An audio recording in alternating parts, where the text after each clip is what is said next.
and welcome to Dark Hollow. We've all had those favorite toys as children, the favorite stuffed animal, the favorite doll, just the favorite toy that we have to take with us everywhere and perhaps even sleep with us. We've all been there.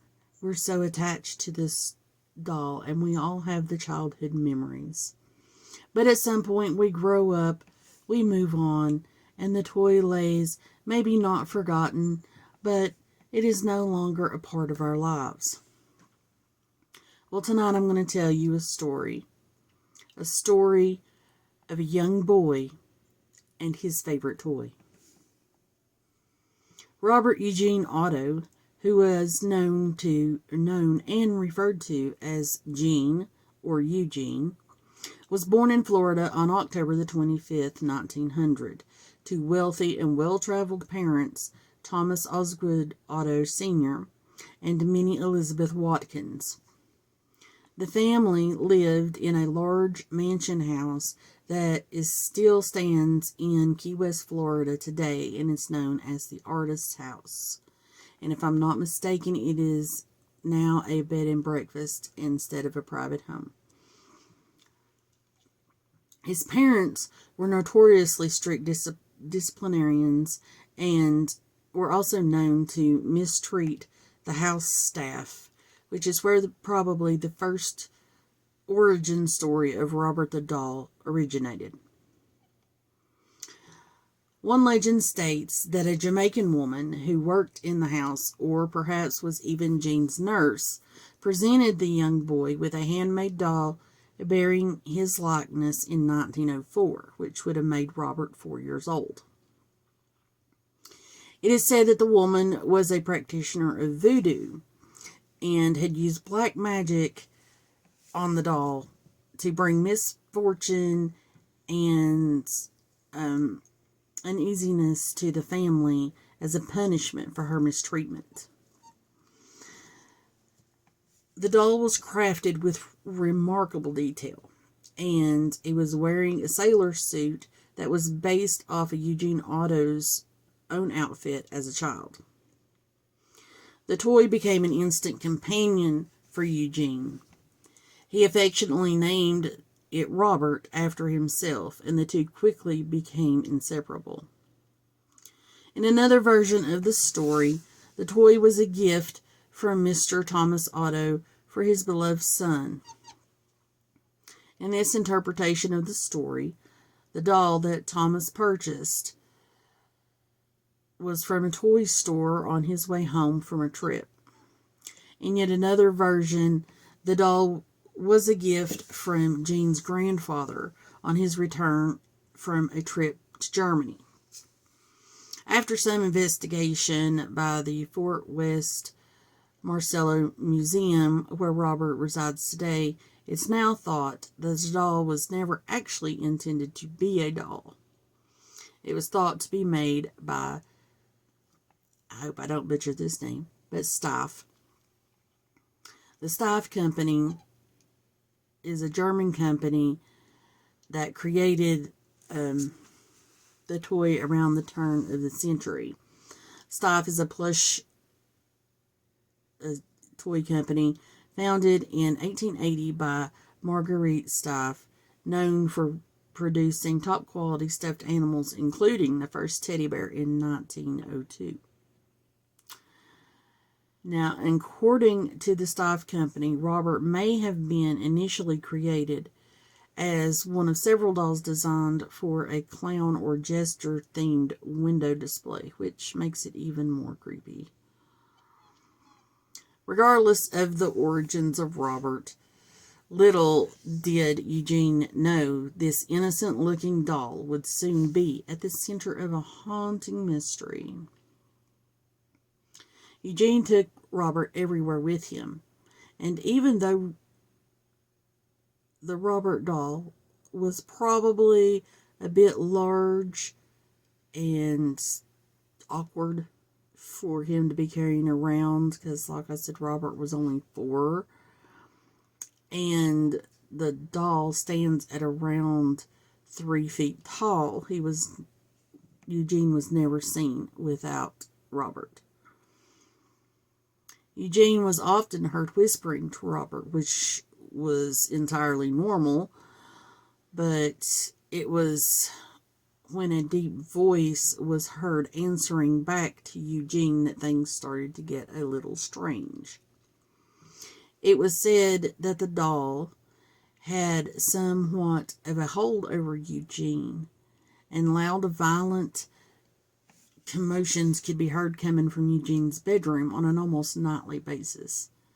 Furniture could often be found overturned, toys were often ripped apart, and when the Otto family entered Eugene's room, he was often huddled on his bed, petrified.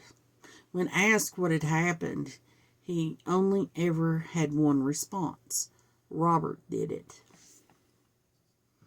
Stories of Robert the doll moving around meant that he was quickly banished to the attic. Servants arrived and promptly quit their jobs in quick succession, and it's also claimed that the aunt that banished Robert to the attic died the same night he was put in there. Despite being put in the attic, the Otto family was said to be able to hear Robert moving frequently around the upstairs portion of the house, with his footsteps said to echo throughout areas of the property that were completely empty. He was even said to giggle in what was called a demonic laugh.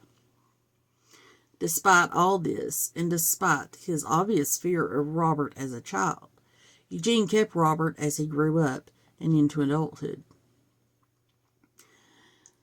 Since Eugene had shown a talent and an interest in the arts from a young age, he studied art in New York and Paris and made his living as an artist.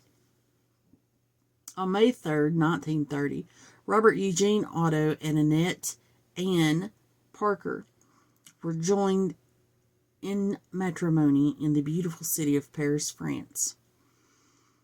Following their wedding, the couple settled in the charming town of Coral Gables, Florida. After Gene's parents died, he returned to their home with his wife, Anne. Gene decided that the doll needed his own room and placed him in the upstairs room with a window overlooking the street. School children and almost anyone walking past the property would say that they often saw the doll disappear and reappear again before their eyes. Many people avoided the house entirely so that they could avoid Robert, going as far as to cross the street rather than walk in front of the house. Anne had such a distaste for Robert, and maybe an intuition about Robert, and decided to confide in Gene to safeguard their home. She requested Gene to secure Robert in the attic as she felt uneasy around him. Naturally, Robert was not happy, and strange things began to occur in the house. Visitors reported hearing footsteps and eerie laughter that could only be described as demonic. Even Gene was astonished to discover Robert sitting in the upstairs bedroom despite being previously locked in the attic. The bizarre incidents continued happening multiple times, leaving everyone in the house puzzled and frightened. In 1972, a guest reported feeling an inexplicable sense of dread while observing the doll. Shortly after the encounter, the person fell gravely ill, prompting speculation about the doll's malevolent influence. There's also said to be a handyman that came to do some work at the house, and Robert was in the room and that he was working in, and the man could swear that he heard Robert speak to him. Robert the doll was once more placed demands on Eugene, requesting the turret room of the house because he wanted a room with a view of the street. Gene ended up spending all of his time in the turret room with Robert, painting and talking to the doll. Gene died at age 73 on June 24, 1974, in Key West, Monroe, Florida, and was laid to rest in Key West Cemetery. Anne sold the house, and the woman who bought Eugene's house, Myrtle Routier, was Robert's caretaker following the sale of the house. Routier corroborated many of Eugene's stories and often found Robert in an entirely different place to where she had left him. Visitors to the home did not like Robert and found that he'd appear and disappear at will.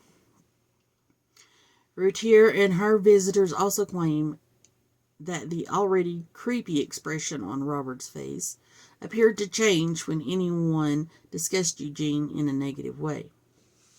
In 1994, Myrtle donated Robert to the Fort East Martello Museum in Key West, Florida, where he still resides today. But that's not the end of the story. Staff at the museum claim that Robert has been found in different positions within his case, that footsteps have been heard around the museum at night with no apparent explanation for the noise, and that Robert's expression has been known to change from neutral to nasty in the blink of an eye. Visitors to the museum are given advice on how to approach Robert: to speak to him in a polite way, to ask his permission to photograph him, and to treat him with respect. The walls of Robert's display are littered with letters from visitors apologizing for their behavior when visiting the museum. They claim they've encountered horrible misfortune, got into accidents, had relationship issues, and even experienced illness and death in the family after visiting Robert. And these letters seek to ask for his forgiveness. The museum has over 1,000 letters in total, and they keep them and catalog them for future reference. And like all things with legend, Hollywood comes knocking, of course. One notable film that features Robert the Doll in 2015 is the 2015 horror movie Robert.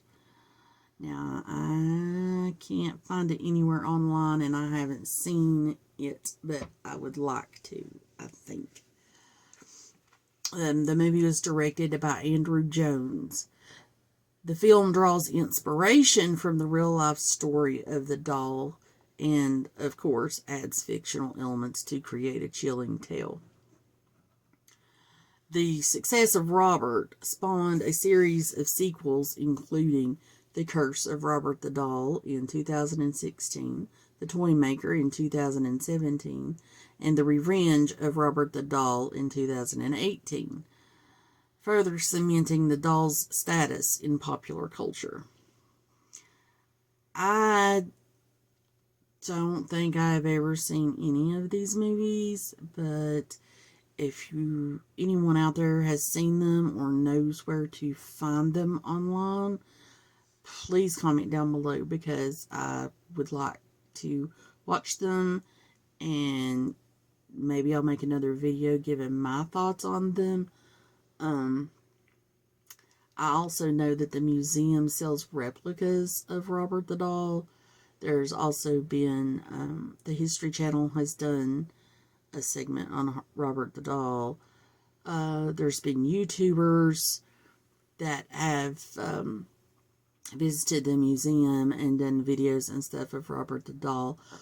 One that I know that I actually watched is Omar Gosh TV, and he actually bought a replica of the doll. He's got a few videos about that.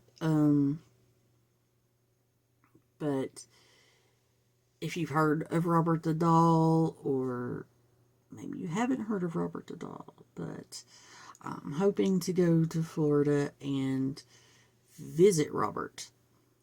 Hopefully he will give me permission. If you enjoyed this video and you enjoy this content, please like and share this video. If you like this kind of content, please subscribe to my channel. It always helps out. Also, if you know of any more like haunted objects or something that's maybe kind of obscure, please leave a comment down below and I will look them up. I'm really interested in that kind of thing. And thanks for watching. See you in the shadows.